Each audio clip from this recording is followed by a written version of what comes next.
and good day. My name is Jürgen Steinmetz from eTurboNews, and this is a breaking news update.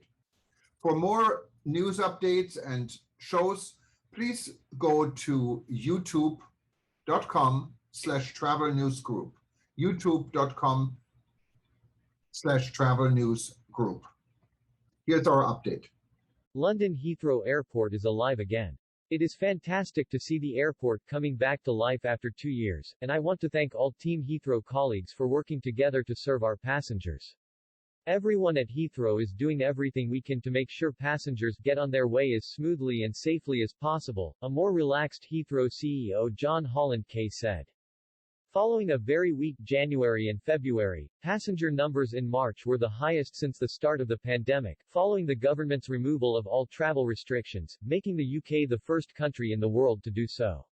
This demand is being driven by outbound leisure at weekends and during school holidays, as Brits make the most of the freedom to travel and cash in vouchers from trips cancelled during COVID. Inbound leisure and business travel remains weak due to high COVID levels in the UK and the requirement to test before returning home. The aviation sector has been rebuilding capacity ahead of a summer peak, so resources are stretched.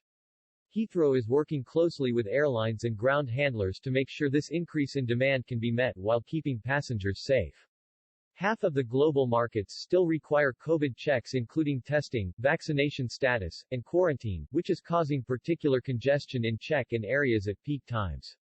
Heathrow is advising passengers to check with their airline to confirm when they should get to the airport. Other airport processes are currently working to plan, and Heathrow is working with the border force to ensure sufficient levels of resources are in place to cope with the large number of passengers returning to the UK over the next couple of weeks, as the summer peak is expected to be very busy, with peak days close to 2019 levels. Heathrow is increasing resources as fast as possible, with 12,000 new starters planned across the airport. The return of demand is very welcome, though it is unclear whether the current surge in outbound leisure demand is sustainable, or what impact the war in Ukraine, high fuel prices, low GDP growth, and potential new variants of concern will have on medium-term demand. We are reviewing our forecasts and will give a further update later in April.